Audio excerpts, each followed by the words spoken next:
Okay, well, good afternoon or good morning. This is a webinar by the Land Use Planning Community of Practice. That group is a working group of the National Association of Community Development Extension Professionals, or NACDEP. And my name is Brad Newman. I am currently the Secretary of the Land Use Planning COP and immediate past chair. And we are hosting today's webinar as a group for our members across the nation and for guests. And if I could just share a couple of slides about the Land Use Planning Committee of Practice, you can see what we strive to do as a group of extension professionals connected on this shared topic of land use planning and community development really in general. And as a group, we have five strategic goals. One of those is to promote and maintain a online training called American Citizen Planner. We want to share programming with our members, and today's webinar would be an example of that.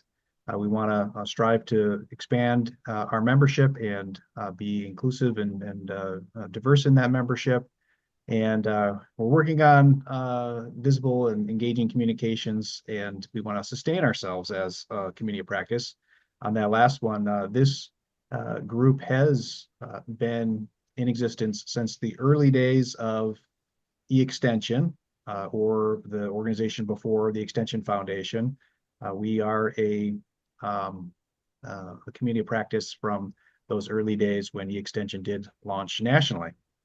One of our goals there is maintaining the American Citizen Planner program, and this is a online training for extension community development professionals and local officials that teaches best practices in planning and zoning. And so this is a training that's available to everyone nationwide. And if you've never heard of it, we'd encourage you to check it out. And as an extension professional in your state, perhaps this is expanded programming that you might be able to provide for your community if your extension team is not doing training directly on land use planning and zoning. This could expand your offerings. Our professional development opportunities are varied, and today's session is a topic that we heard from members that they were interested in, the power of facilitation. And at Michigan State University, we have an excellent team of extension professionals that do quite a lot of training of others to build their capacity as professionals, as facilitators.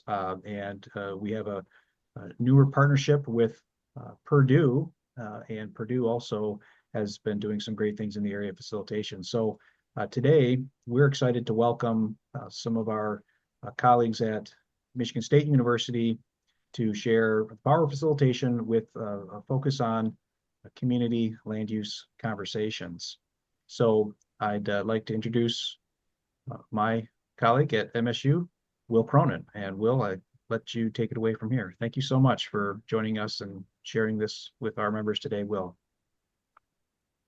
Well, thank you, Brad. Yeah, like Brad said, my name is Will Cronin. I'm a community development educator, based in the like Brad, based in the Upper Peninsula of Michigan. And one thing I do a lot of is facilitation training. And so what we have for you today is a new program called the Power of Facilitation. And the idea behind this program is it's a high-level overview of facilitation, roles and responsibilities, and some good practices, as well as some opportunities to practice a little bit of facilitation yourselves and discuss the role of facilitation in your work, and specifically as it's focused on land use. So let me go ahead and share my screen. We are going to be using a program called Miro today. And I don't know how many of you have used Miro before or something like it. I imagine many. But I'm going to put a link in the chat here. You should all be able to click that link and go to a online whiteboard called Miro. So please do click that link and in the chat and join us on the Miro board, and we'll get started here. All right, I'm seeing people coming in. All right. So I'm going to share my screen 1 second here.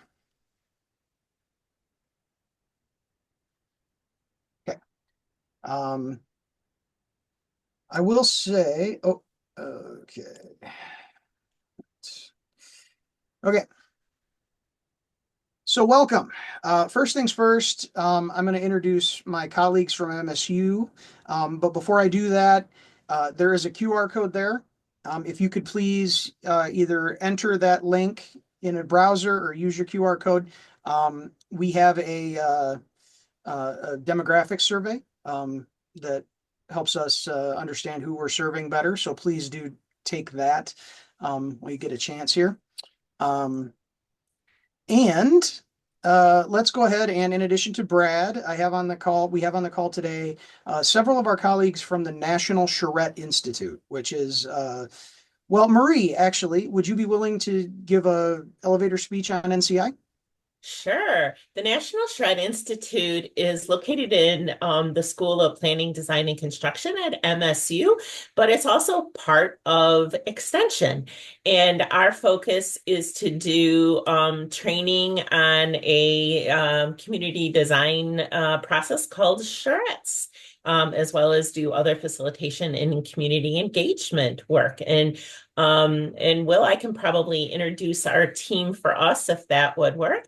Great. We have got three graduate students or MSU students that are working with the National Shred Institute, and one that is working with the MSU land use team that are all students in our School of Planning, Design, and Construction. So first we have Myron O'Cansey. So Myron, if you could just maybe give a little wave. And we have Charlotte Peterson and Summer Nafel, who are the three students working with NCI, and then Gabriella McGani, who is working with our land use team. So we want to thank them for helping us out today. Yes, indeed. Thank you all very much. Our NCI is a great part, as well as part of MSU, but they're certainly a great partner for us in Extension. And please do look them up and check out their services as well, because they are awesome. So the power of facilitation. Let's jump into it. As I said, this is a new program, and the objective here is to be deliverable in person or online. It's designed to be scalable, anywhere from an hour to 3 hours. So this is our first time doing an online 90-minute version. So I want to stipulate as we get into this, it's a new program, like I said. You're going to have an opportunity to complete an evaluation at the end. We want you to be honest. Tell us how we can do better. If you have more specific comments, I'll share my contact info at the end. Send me an email. Tell me how we're doing, because I think we have a lot of Extension folks on the call today, and I think we can all agree that we want to get better at the things we do, and we do that with good feedback. So your presence here is really appreciated, and yeah, let's get going.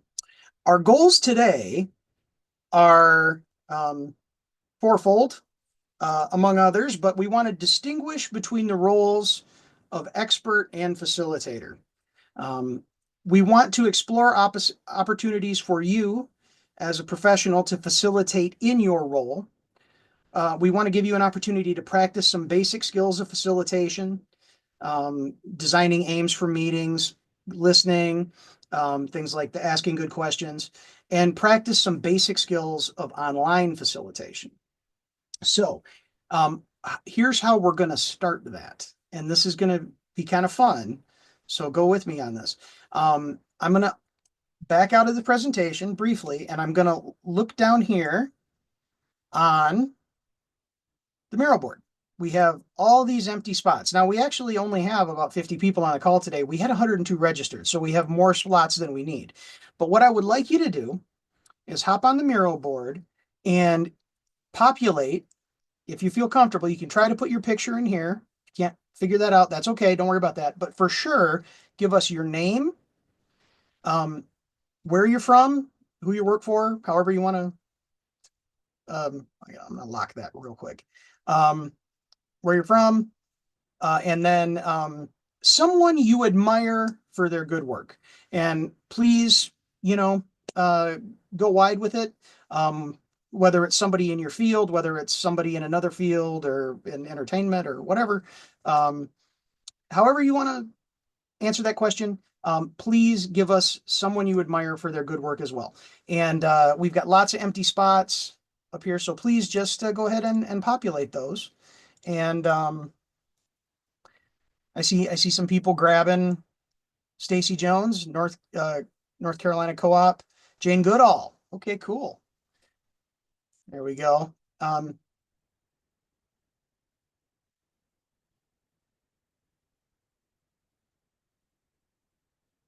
Oh, we got an emoji for a picture. That's great.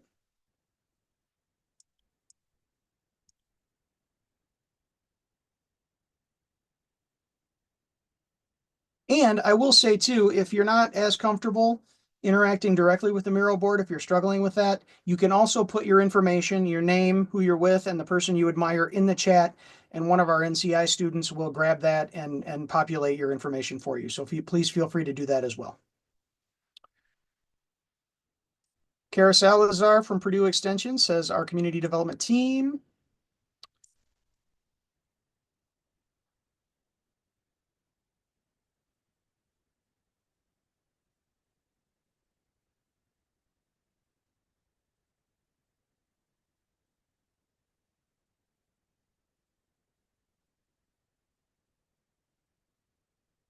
Jane Jacobs. Cool.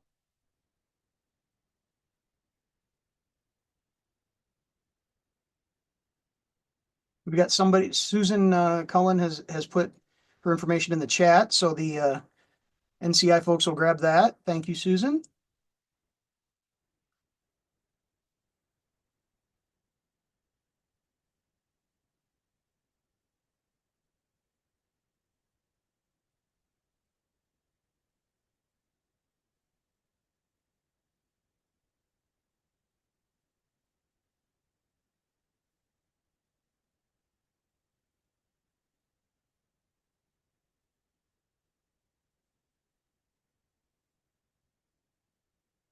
Michael, you can.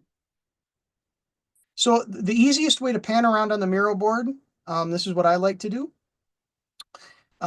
You can push down the scroll wheel. Todd Johnson, I'm mad at you for your tardiness, and I definitely don't know Todd going way back. Um, you can push down on the scroll wheel and hold it and slide it left and right.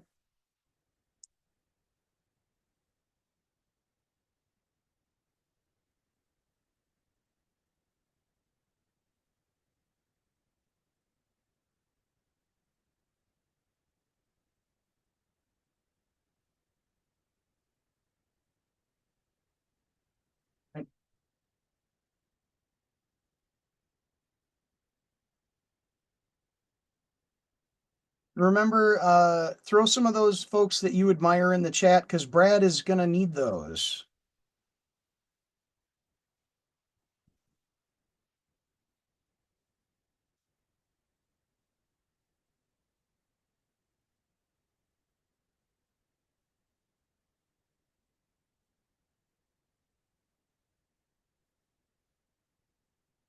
All right, for those of you who may be just joining, let's see how we're now. We shouldn't have that many, but we're again filling in this section of the mural board down here. Your name, your organization, and someone you admire. Someone you admire, and yes, Todd. Oh, Myron already got it in the chat. Our NCI folks are way ahead of the game. Thank you.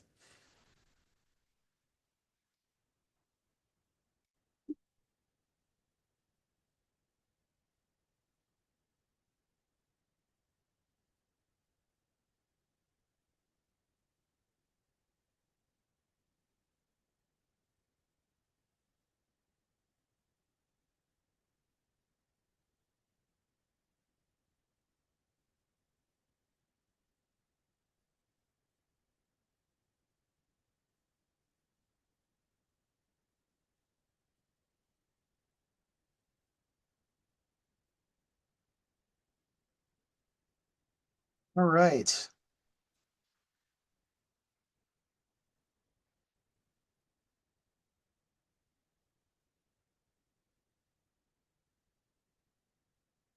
All right, so let's just take a few more minutes to populate your information there.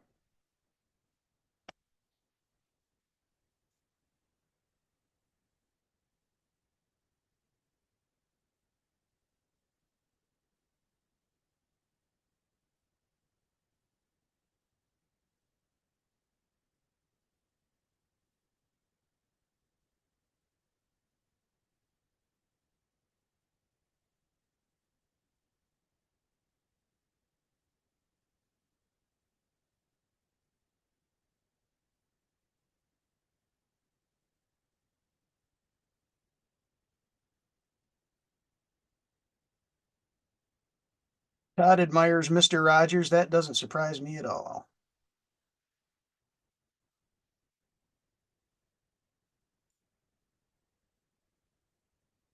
All right. Well, we're pretty well through this. So this is this is Miro.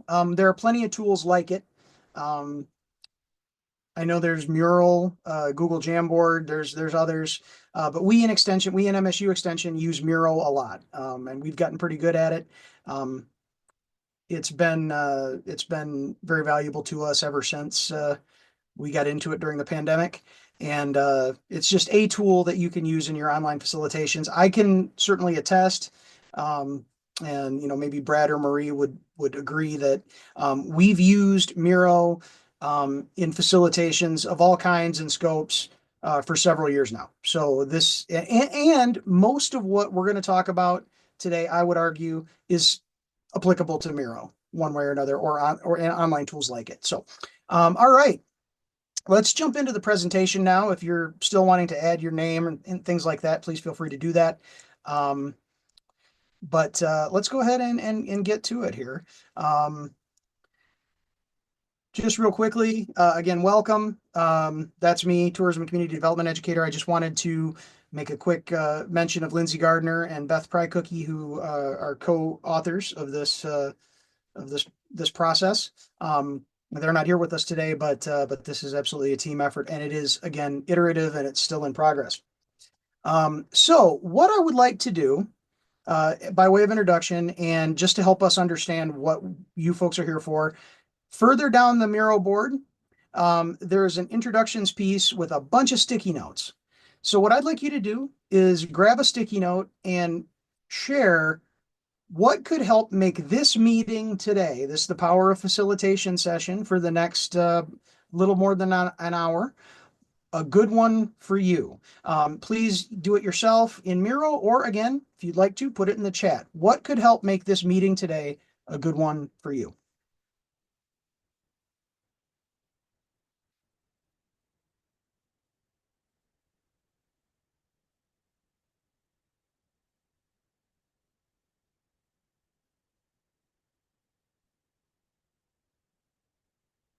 Let's see.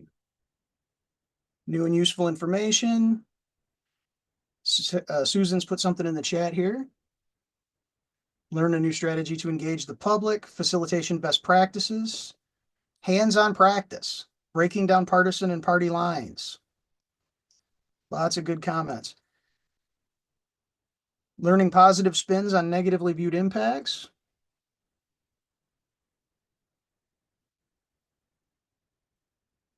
Tara wants to know more about how to work in Miro and why it's valuable. Lots of teaching to engage people when used in meetings so far. I would agree with that, absolutely. There's a learning curve to it, for sure, for sure. The Miro link in the chat again.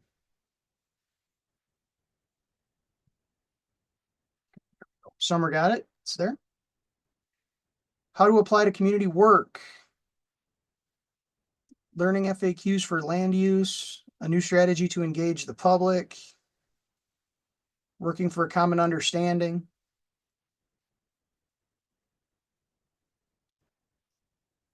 Learn tips for keeping meetings on track when it goes off. Virtual versus in-person strategies, absolutely.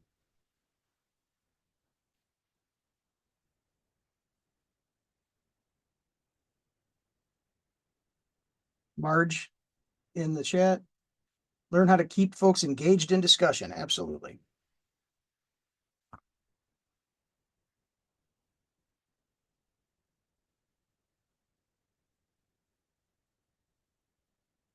Create a safe space where all voices are heard. Lots of good comments. I certainly hope we'll get to most of this. To one extent or another. This is again intro facilitation in many ways, but hopefully we can address much of this get a start on it, and also give you resources down the road. So let's hop in, go back to the presentation here, and we will get started here. All right. So getting back in it here. The name of this session is The Power of Facilitation, and it's very intentionally named that way because understanding and recognizing power dynamics is key to developing a desire and appreciation for facilitation. So just in the chat, how do you personally define power? You can put it in the chat.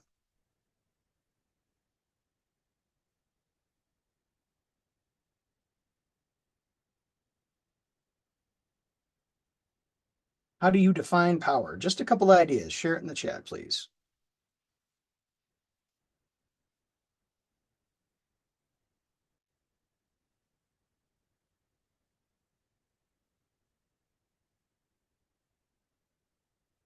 The capacity to influence, the ability to influence or change a decision. Real authority and informal authority, the ability to persuade. Power is the ability to decide. Thanks, folks. Power shouldn't be abused, but someone usually needs to have a higher authority. Okay. The ability to influence, good or bad.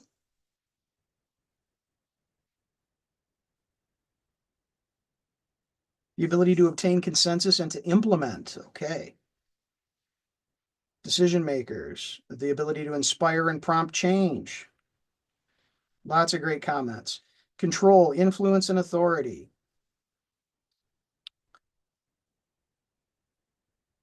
All right.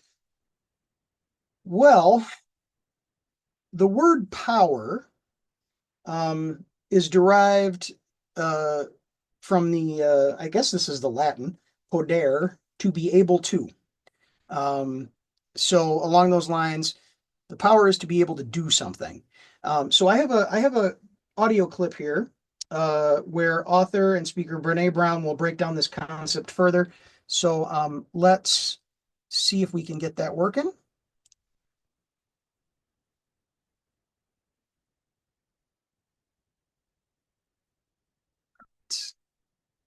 And you're looking at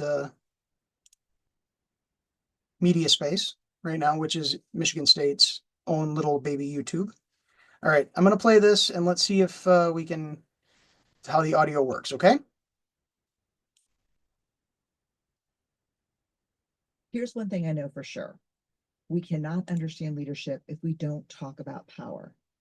We have a very strange relationship with the word power. We often think of it as negative, as kind of a strong arm experience where we either feel pressure or something's taken away from us. Yet at the exact same time, we kind of push away this notion of power. One of the single worst human experiences for all of us is powerlessness. No one wants to feel powerless. It's a desperate and kind of isolating experience. So we have a really complex relationship with just the term power, not to mention the actual experience of power. The best definition I've seen is from Dr. Martin Luther King Jr. It's a definition that he shared in Memphis, Tennessee, 1968, in a speech he was giving to striking sanitation workers. King defined power as the ability to achieve purpose and affect change. God, simple, powerful, clear. Power is the ability to achieve purpose and affect change. The definition does not make the nature of power inherently good or bad, which again supports the data. What makes power dangerous and what we never talk about is how power is used. Who work from a position of power with and power to have a completely different foundational framework. They believe that power becomes infinite and expands when it's shared with others.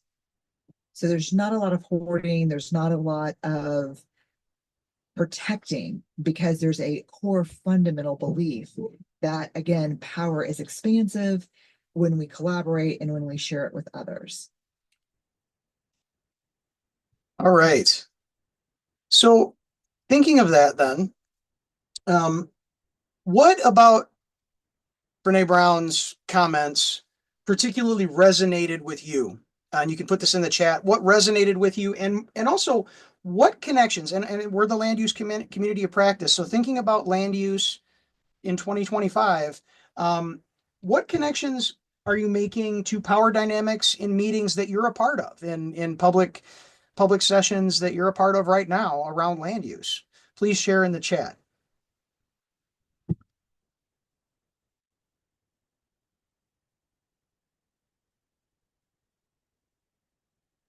What are some of those connections you're making to the work you're doing right now in land use around power and power dynamics?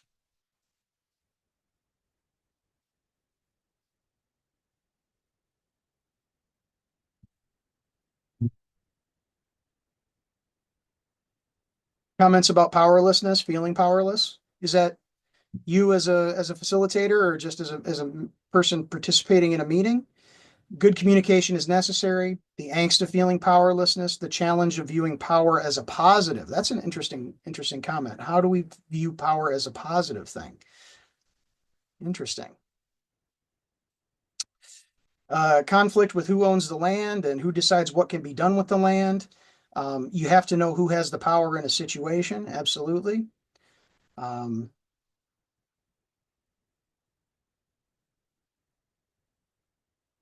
Creating an environment to uplift community voices, in particular those who may not be perceived as having power. Absolutely. That's, I would argue, pretty fundamental to what we do in extension.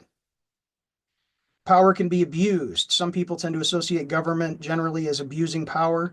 Educating people through the process is important to reduce this perception. Acknowledging room dynamics and influences, absolutely.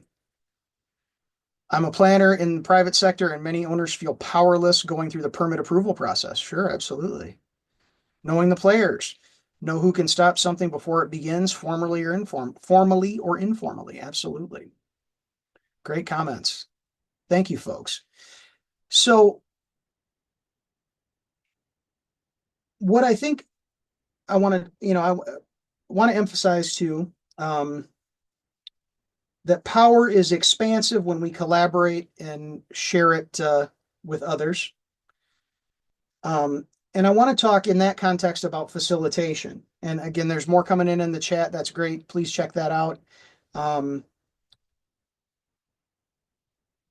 Facilitation is a mindset, a role, and a skill that invites the expansion of power through collaboration and dialogue. Okay. So let's look at what facilitate means at its core. The root word there is facile, meaning to make things easier. Okay. So that's where facilitation comes in.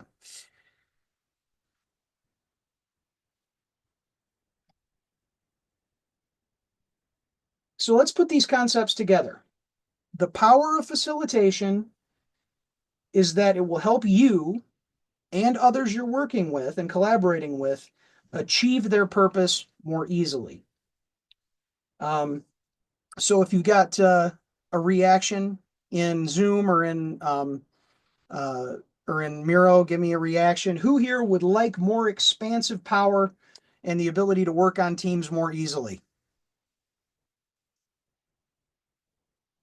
Anybody got any you can use reactions here at the bottom. There we go. See, there's mine.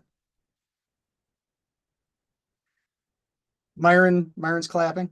Okay, there we go. Yeah, we'd all like that, wouldn't we? And so facilitation, as we're going to talk about it today, as we're going to experience a little bit more of it today, is how we, again, put together a process that helps you and others achieve your purpose more easily.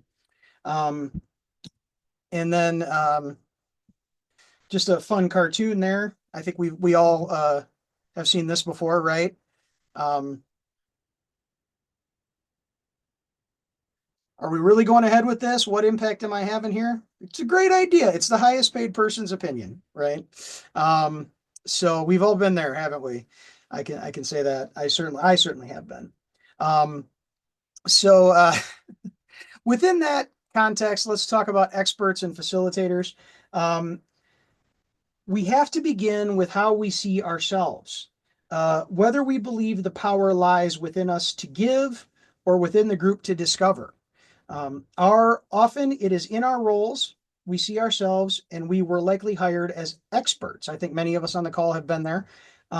So let's work to understand this role as distinct and begin to see and begin to see being a facilitator as equally, if not more valuable than being an expert. So by definition, experts have comprehensive and authoritative knowledge uh, of a skill in a particular area. Perhaps you paid a large amount of money for a degree that indicates this, or hold a certification, or have letters after your name on your LinkedIn bio. What are some, throw it in the chat, what are some of those areas of expertise that those of us on the call have? Those hard and fast, it's in our LinkedIn, it's on our business card. What are some of those letters and degrees that we've attained? A minor in art. There you go, Todd. Yep, I'm with you, Todd. AICP, I knew that one was coming. Often find it necessary to play both roles. AICP CFM, Community Economic Development Masters, absolutely. MURP in addition to AICP. A bachelor's degree in AICP. Absolutely. Lots of folks on this call AICP. I'm working on it. I'm going to take that test this year, and Brad's going to make me, right, Brad?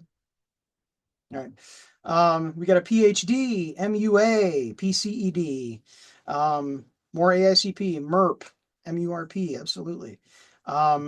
So we've got a high level group on this call that has lots of comprehensive and authoritative knowledge in this case, land use. Todd's got a bachelor's too, me too. So facilitators, okay. Oh, Sarah has historic preservation experience, but let's not say expert. Well, I don't know, maybe indeed.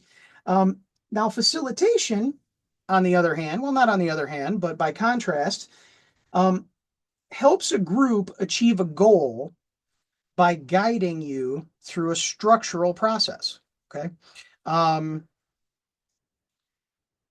Form-based codes, 101, 201, absolutely. So lots of expertise. We're going to talk about facilitation and the distinction between expert and facilitator, because again, we're often both in the same meeting.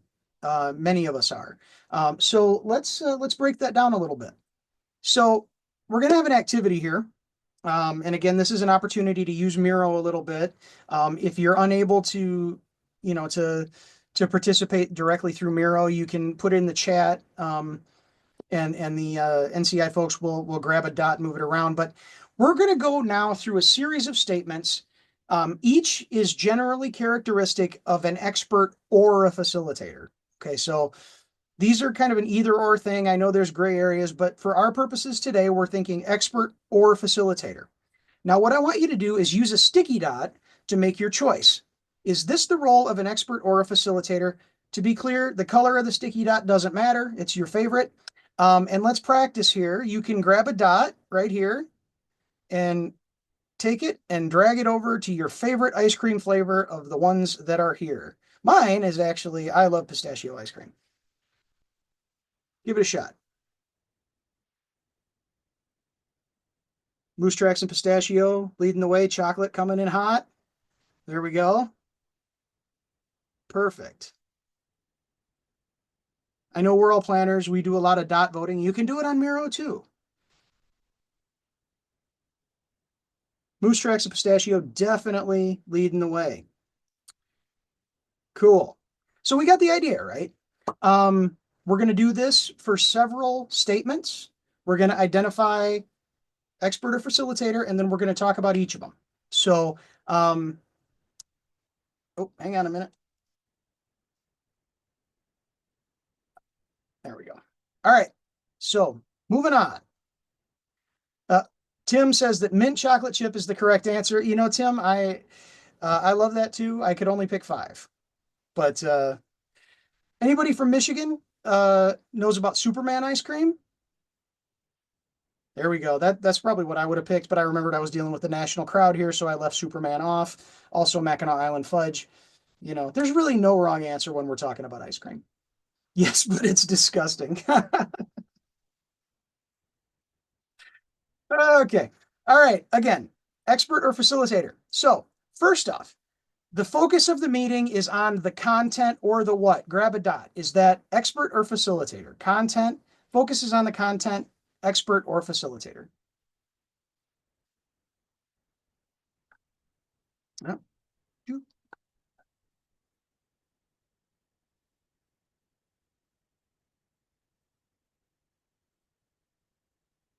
let's see. I'm seeing a lot of dots popping up on expert.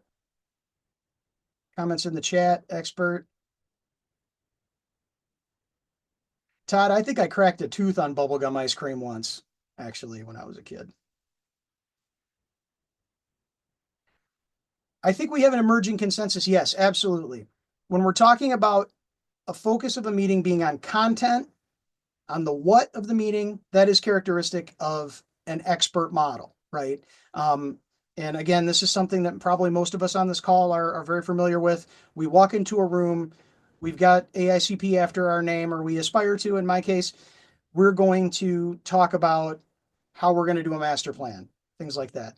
That's sort of characteristic of expertise. So great comment, great choice, guys. All right. The focus on the process, the how.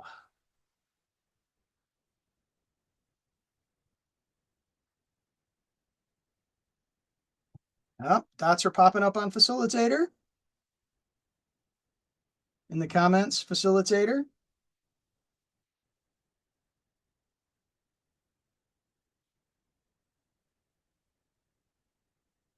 Facilitator. Absolutely. When we're talking about process, when we're talking about facilitation, we are generating a process to facilitate dialogue and obtain the wisdom of the group. Now, I started off with a very direct sort of either or. I mixed them up a little bit more from here on out, so it's not going to be quite as easy going forward. How about knowledge is shared?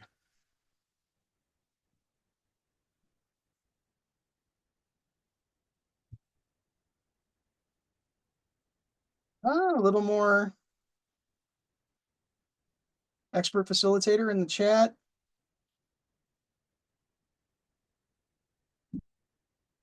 Kind of a mix here.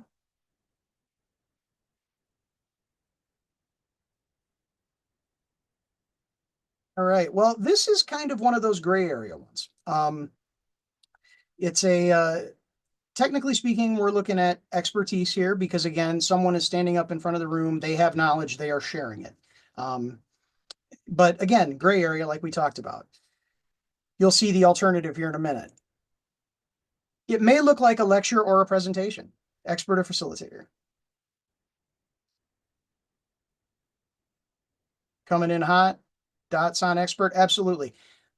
When an expert is in the room, it may look like a lecture or a presentation. Again, standing at the front of the room, this is what I know, and I'm giving you this information. Responsible to the group and their needs. This one's a little tougher. No, it's not tougher. You guys are figuring it out. Absolutely. A facilitator's job is to work with the group, figure out what the group needs, and design, again, that process piece to make sure they get what they need out of the meeting. So that's the distinction.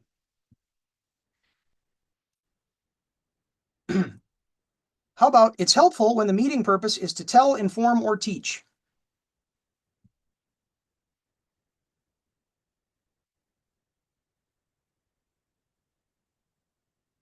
There we go. You guys are hard to get one over on. Absolutely.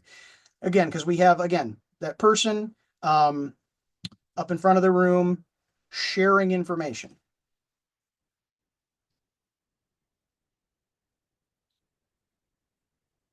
It may look like a group dialogue. Are we talking about an expert or a facilitator?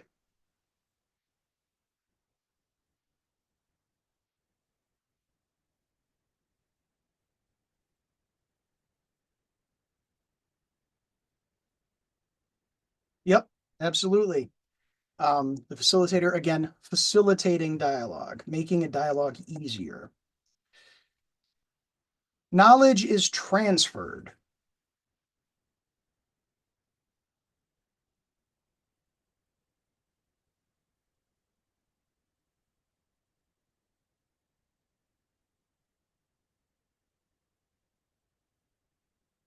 Yes, exactly.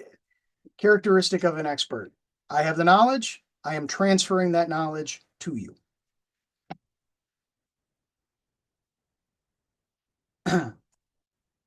What might be called for in technical trainings, an expert or a facilitator?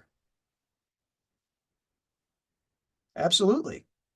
Absolutely. There's nothing wrong. And to be clear, and I like to always emphasize this, there's nothing wrong with an expert, right? There are times when we have something that we need to know, and that's when you call in an expert to share it. So in this case, we have a technical issue,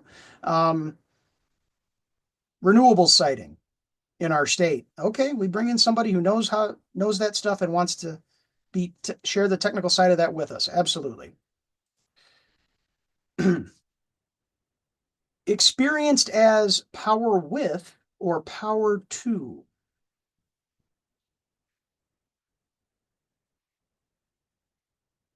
Got a couple dots on facilitator.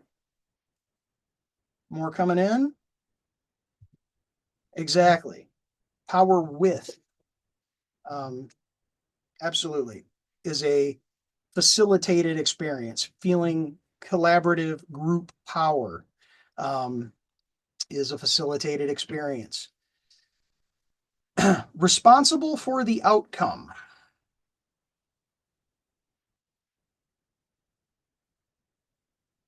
Facilitator or expert?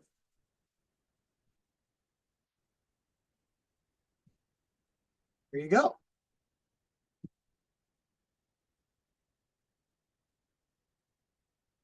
Yes, indeed. A facilitator would be generating a process to achieve a desired outcome rather, again, than sharing just material. Expert or facilitator is more helpful when the meeting purpose is decided or is undecided rather, or we need shared understanding.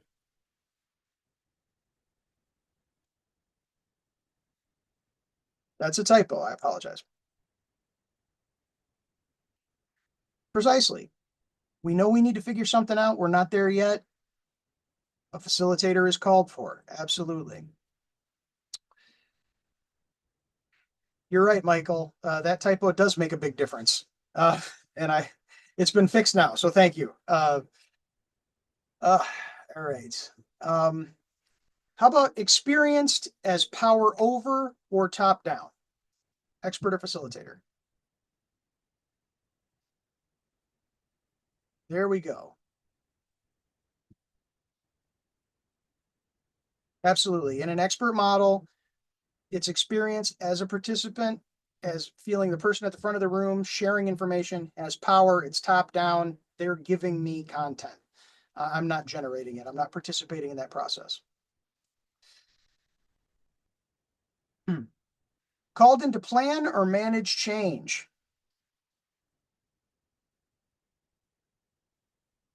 Absolutely. We got a change process. We have a lot of steps we have to take. We want it to be collaborative. We're going to call in a facilitator. Absolutely. All right. So with that, I'm going to go back. I'm going to back out of the presentation briefly. And what Brad has done while we've been going through this, I'm going to stop share for just a second, is he has placed, and I'm going to, all right.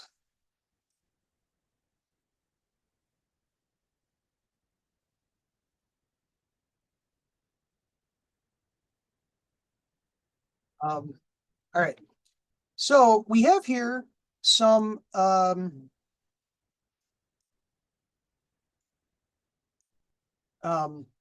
three little axes, sets of axes. We've got Dr. Jane Goodall right here. We have Jane Jacobs right here. And over here, we have a good city manager. And these are all folks that you identified when you identified yourself. So what we're going to do now is we're going to use emojis. And over here on Miro on the left-hand side, you can see there's a sticker, there's an emoji menu here. You can grab your favorite one and just place it, so I like trains, somewhere on this axis. So if you think Dr. Jane Goodall is more of a expert, you put your emoji up here, if a facilitator over here, or maybe somewhere, maybe she's both, kind of up here, maybe she's neither. Let's just try it out. Let's see where she falls here. Well, folks might need to click on the plus sign and expand, I guess, some of the integrated tools to get Yep. to that emoji feature. Yep, you might need to do that. So over here, if you don't have a little stickers, emojis, and GIFs menu, use this here, and you should be able to grab emojis. If that's not going to work, you can always just add it into chat, and one of the NCI folks can do that for you. Another hack is to just copy someone else's, click on You can it, do that. Control C, move your cursor, Control V. Absolutely.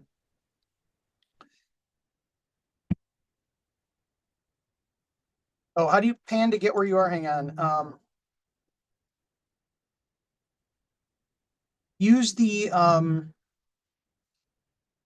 yeah, the sticker. There we go. Use the push down on the scroll button, grab and scroll down. You can see we're over here. Perfect. Okay. Oh, look at those folks using monkey emojis. How appropriate. Absolutely. So most folks are saying that she is an expert, more towards a pure expert. I see we have what looks like oh, the Lily just moved over. Does somebody want to just maybe either unmute yourself and just share really quick, or type it in the chat? Why did you put identify Dr. Goodall as an expert?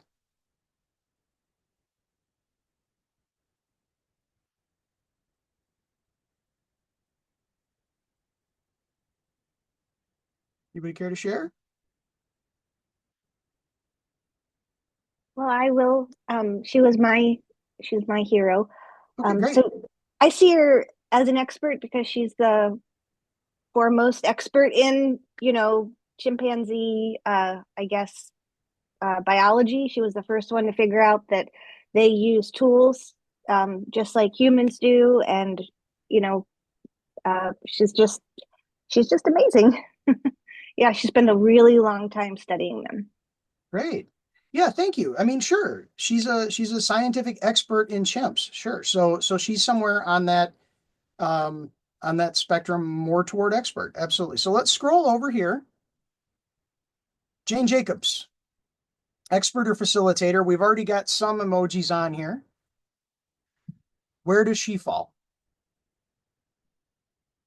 She an expert? She a facilitator? Somewhere we have kind of a best fit line along the middle there already. So maybe she's both.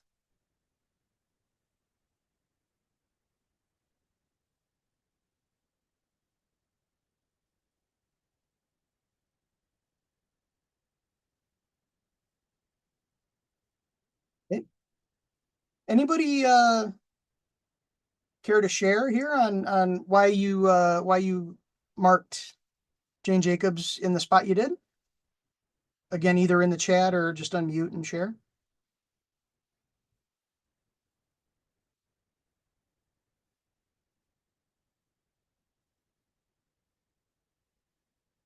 We got a GIF.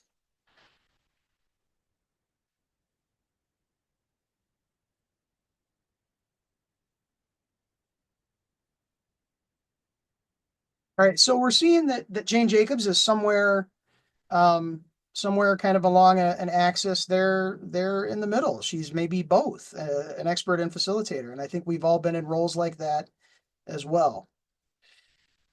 So now we'll scroll over to our last one, a good city manager. And we've already got some emojis here, and they're all over the place, but they are tending. I'm gonna make this one a little smaller. I apologize. I'll put it over here. More towards facilitator, but all the way up and down. So what we're seeing maybe is that a good city manager facilitates staff. They facilitate working with the public and just the day-to-day operations of the city. But they also have a high degree of expertise themselves. Absolutely. Any comments on this one that anybody would like to share on a good city manager and the relationship between expertise and facilitation?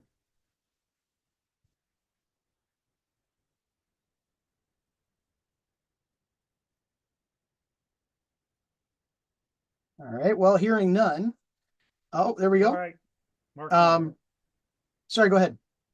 Yeah, I'm Mark Miller, and I'm a planner and former city manager. And what I will tell you, the worst thing that a city manager can do is pretend to be an expert in everything, because a city manager must rely on so many other expertise that they're just not a professional in. You can't be a chief law enforcement officer, lawyer, planner, Sure. public works, and the worst ones I've ever seen pretended like they were the expert in everything. Right. You got to know when to let the Parks and Rec people run the show. Absolutely. Thank you so much. So yeah, there's going to be some things that a city manager might actually be an expert in, but they also need to be able to facilitate, like we just said, all those department heads, all those other pieces of expertise. Yeah,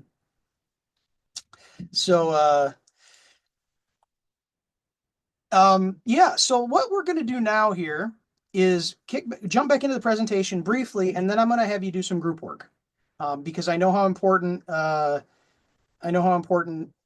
group work is, and talking about your own issues and giving you a chance to not listen to me talk, because I tell you, folks, right now I'm kind of in the expert seat right now, and I don't like being here. So I want you guys to have an opportunity to talk amongst yourselves. But real quick, let's go back to the presentation, and we're going to talk just a little bit about those key skills of powerful facilitators. So what characteristics or skills might be necessary to facilitate a group or meeting well? And this stuff is pretty important, because you're going to, in your small groups, go through this process as small groups here shortly. We'll start with intentionality, okay? You need to have a clear purpose for your meeting. Role clarity, right? How do I need to show up? What am I responsible for? What is the group responsible for? How is it similar? How is it different? And the key here is also transparency, right? Be clear when you're in what roles to build trust in the group. So just think about, what's your role? What would be the role of the group? What would be the role of others in the group? And, what's the purpose for the meeting? Openness. We want you to ask, you want to design and ask questions that you don't know the answer to. So a tip here is to open those questions with what or how. You're going to be tentative. You're going to use plurals and experiences. So maybe instead of why did the chicken cross the road, you're going to ask, or you might ask, what are some reasons you've found that chickens cross the road? Okay. perhaps instead of what is the definition of facilitation, you might ask, what are some examples of facilitation that you have seen? And here you're probing their experience, the group's experience. Instead of asking, what year did Martin Luther King Jr. speak to sanitation workers in Memphis? You might ask, in the audio clip that we listened to earlier, what was something that stood out to you or made you think? Okay. And then instead of asking, why did we, MSU Extension, create this training, which is mind reading, and which nobody can do, even though many of us think we can. I certainly do sometimes. You might ask, in what ways might this topic be relevant to your life or to your work? Okay. So again, we're asking questions we don't know the answer to, and we're using open-ended questions. What, how, and again, we're going to be tentative. We're going to be use the plural, and we're going to look for experience. And then lastly, listening. Some key listening skills here. Pause, right? Give the group 3 to 8 seconds. People need time to process, right? Often, pardon me, got tongue-tied. Offer up open space for reflection and slow your pace. Again, as a facilitator, it's important to remember that this is not about you. It's about the group. Reflect back. Amplify voices you heard and confirm understanding. So this is a really great technique just in general. You know, what I'm hearing you say is, make sure they're able to confirm that. And then lastly, affirm their participation generally rather than in content. So you might say something like, thank you for sharing, rather than, yeah, exactly, that's right. Just affirm participation. Validate that contribution over competition and encourage more folks to speak up. So want to get you to your breakout. So let's talk a little bit more about some other skills that you can use and the in facilitation or give you some ideas for some facilitation skills you can explore more down the road, because of course we can't do it all today. We have a program at MSU Extension called Facilitative Leadership. Purdue now teaches this program as well. And these are some verbal skills that we talk about specifically in facilitative leadership. This is a chart from our workbook. We have them broken out into categories around listening, asking questions, encouraging expanded or focused thinking, specific skills, defining those skills, and when you might use it. So the way we listen, observe, move, and react as a facilitator communicates how well we are listening, whether or not we're interested, and even if we're being truthful. Nonverbal communication helps us to convey emotion or meaning, and it regulates the flow of discussion. Nonverbal communication also affects credibility. So when our nonverbal signals agree with the words we're saying, there's increased trust, clarity, and rapport. When nonverbal signals do not agree with our words, there's increased tension, mistrust, and confusion. Because of the importance of nonverbal communication that it plays in group discussions, facilitators should be aware of the messages they convey nonverbally, as well as read the nonverbal communication of group members. Nonverbal communication tends to be more involuntary and ambiguous than verbal communication. Additionally, different personalities and cultures use nonverbal signals in different ways. So as a facilitator, awareness of your own nonverbal communication and skillful use of nonverbal signals can help you facilitate a group more effectively. So this is just a very high level view of verbal skills and nonverbal communication. We get into this more deeply in our facilitated leadership program, and I'll tell you more about that later.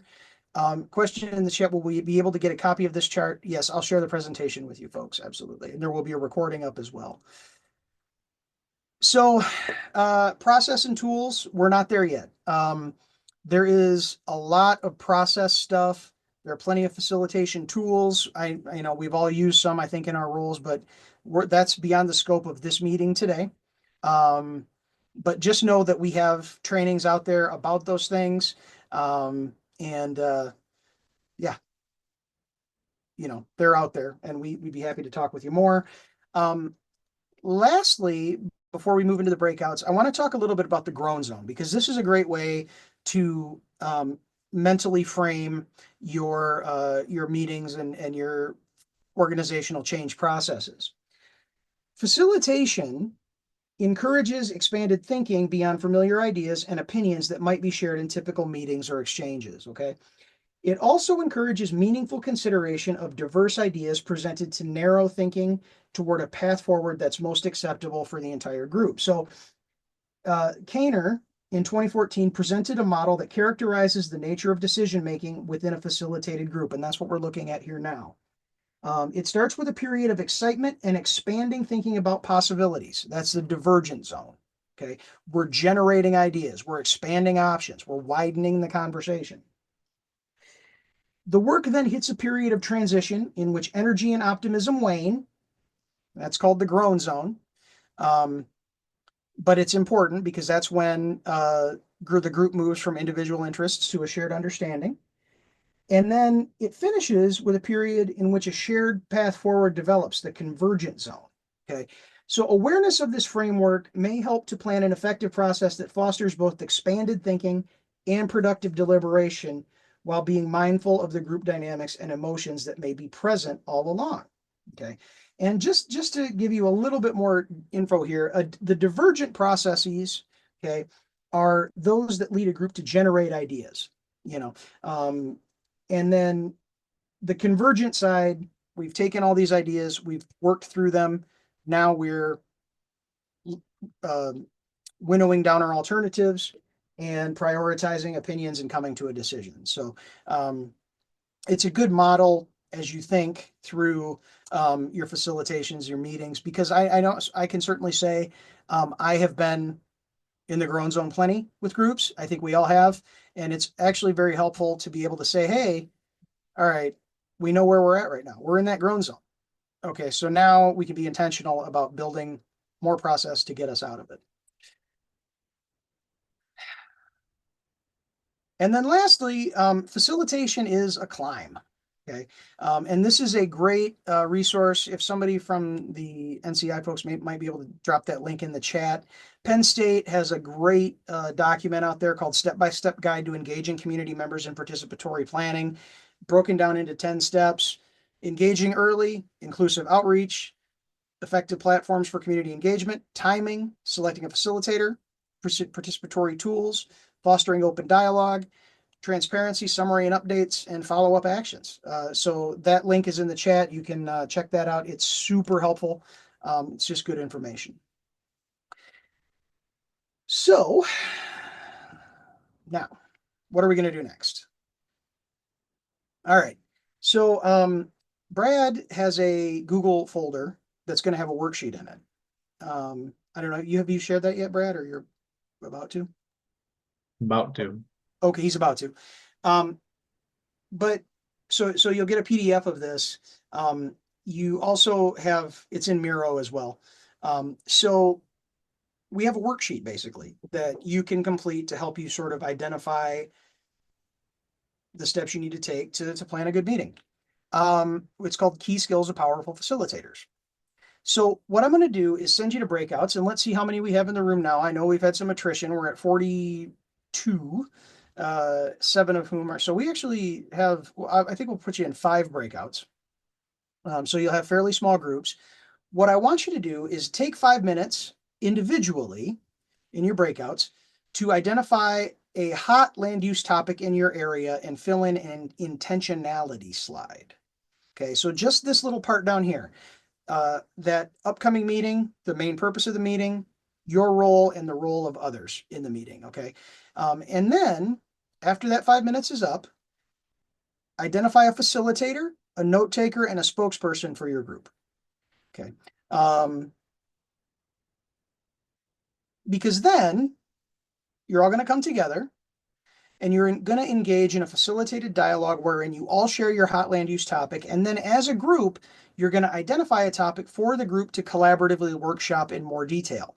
And a tip here would be if multiple people have a similar topic, so renewable siting, master planning, et cetera, consider choosing that one. But you're going to take all the topics you brainstormed and workshopped, and you're going to pick one basically in your small breakout. And then you're going to complete the in-depth skills of powerful facilitator slide. And then you're going to prepare a short report out to the full group. So I'm going to back out of the presentation and I'll scroll down here and show you. We have way more of these than we need. We were planning for 110.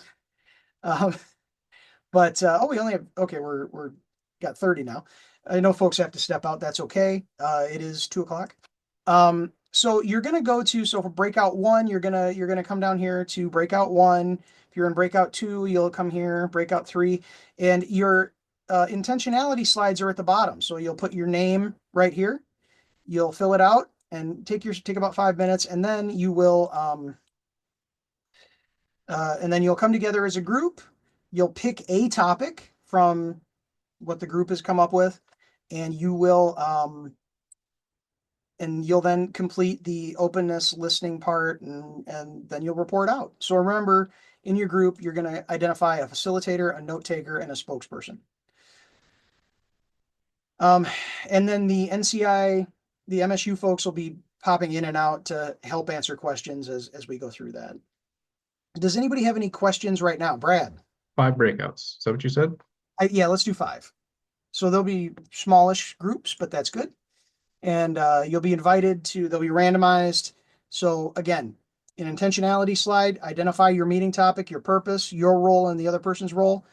Take about 5 minutes. As a group, then pick one and complete the bigger slide. Fairly simple. And again, we will be bouncing in and out to support you. And if you are unable, I see somebody in the group says they're not able to participate in the group activity. You can also, you can put things in the chat too, if that might work for you. And then we'll have somebody that can fill you in as well. But all right, 5 breakouts and we'll go to it. Everybody, thank you. Yeah. Welcome back, folks. All right, so I know we want to be respectful of everybody's time. We've got 4 minutes left. I hope you had some good discussions. We had 4 breakouts. Would each breakout just be willing to have your spokesperson share what your topic was and maybe like 2 key points or concepts that came out of your discussion for that meeting plan? Yep. Oh, okay. Yep. Since we're group 1, I guess it's on me to start. Okay.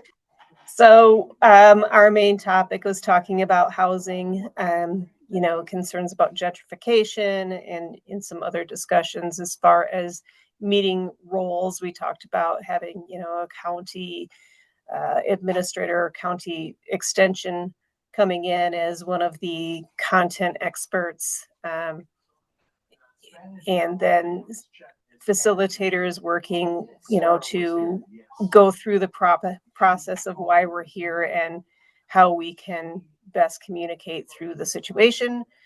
And some of the come away questions, towards the end to kind of evaluate the process would be who's not here that should be, to make sure that we're reaching all of the clientele or, participants that we need to, and, kind of checking worst case scenario, what do we think could possibly go wrong, just to try to plan ahead for those types of situations. And then at the end, kind of just saying, hey, have we made any progress? Does anyone have a difference in opinion or learning levels? Awesome. Thank you so much. You're welcome. Group 2, what was your topic, and what are some of those just a couple of key points you came up with? Sure, yeah. So I'm Josh Peters. I'll speak up for group 2. Our main topic was a comprehensive plan visioning meeting. And a couple of our main points were to start off, if we're in a vision, we're facilitating a visioning meeting to kind of set the stage with this is a time for collecting ideas, not for judging, and then ask a series of questions having to do with how you want to see your community over the next 15 years or so, asking for clarification on how the community sees the town's role, the role of the land use in managing growth, and how the community wants to, what sort of approach the community wants to address an understood need for housing. So those are our main points. Thank you, Josh. Appreciate it. Sure. Group 3. All right, our discussion was about urban sprawl and growth and how to deal with that. And we thought experts in that meeting would be someone who understands the finance of roads and other infrastructure, water, sewer lines. You'd want to have somebody who's an expert in the comprehensive plan, and then possibly a transportation manager or just someone with general knowledge of suburban development. And questions, things that we thought would arise were going to be, what are our city's priorities? How do you balance those priorities against your funding and staffing abilities? And general questions from the public, like how is infrastructure funded? And that's why you have those expert roles there to help answer some of those questions. Well, thank you very much. And then we didn't have a group 4, group 5. Just care to share, please? Yeah, hello. None of us had a specific meeting coming up, and so we talked about two topics, one being housing, the other one was regional communication, and we just then fell on housing. And we, like I said, we're more at the 30,000 foot level, and my experience in Michigan is that we are our professional association, Michigan Association of Planning, is working with the legislature and providing training and education for the planners to be able to fix zoning ordinances. However, I just saw it pop up. I don't know if we're done, but part of the issue, at least where I'm at, is affordability and supply, and even workforce housing. And one of our participants was in Maine, and their concern and their problem that they needed to address is workforce housing. And we more or less came up just with these general subjects, and we didn't really address how it would be addressed in a meeting. Okay. Well, that's all right. I had a chance to discuss it at least, so thank you. Appreciate everybody's time. I know we're up against time. Brad has put in the chat a session evaluation.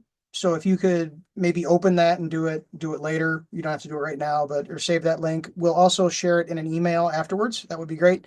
And then lastly, real quick, and then I'm going to turn it over to Jake, who's got a couple of farewell comments, but I want to scroll up here to just point out that I was talking about our facilitative leadership program, where we go into, it's a 3-day program where we go into great detail on planning and carrying out a good meeting. We have a session that will be going live fairly soon for registration. It's going to be December 2nd through 4th in Bay City, Michigan. So if you have some travel dollars, if you're interested, you can sign up for our mailing list using that QR code, and you'll hear when we open registration for that. We'll also send a link as well to that, more information in the follow-up email. So I just wanted to mention that. But this is kind of our keynote or our keystone big program around facilitation training. So we have 2 programs already this year. They're both full. So we've added a third. It's going to be in December in Bay City. So thank you very much. And I'm going to turn it over to Jake Powell for a farewell. And we'll thank you all. And I thank you all for your time today. Jake. Yeah, thanks, Will. If you could hear the applause, I'm sure that it resonate through your speakers. But thank you for spending your time with us. Just a quick reminder, if you're interested in learning more about the NACDEP, which is the National Association of Community Development Extension Professionals, our particular land use planning community of practice that put this webinar on. As you can tell, we have people from all over the nation that are working on these kind of challenges and issues when it comes to land use planning from an extension standpoint. But as this room is full of professionals and extension professionals, consultants, community members, they're all welcome. And if you want to learn more, please click on that link to the Land Use Community of Practice website. And if you're interested in being kind of the first to know about upcoming events, there's an opportunity to join our listserv We'd love to have you as part of the community. So thank you so much.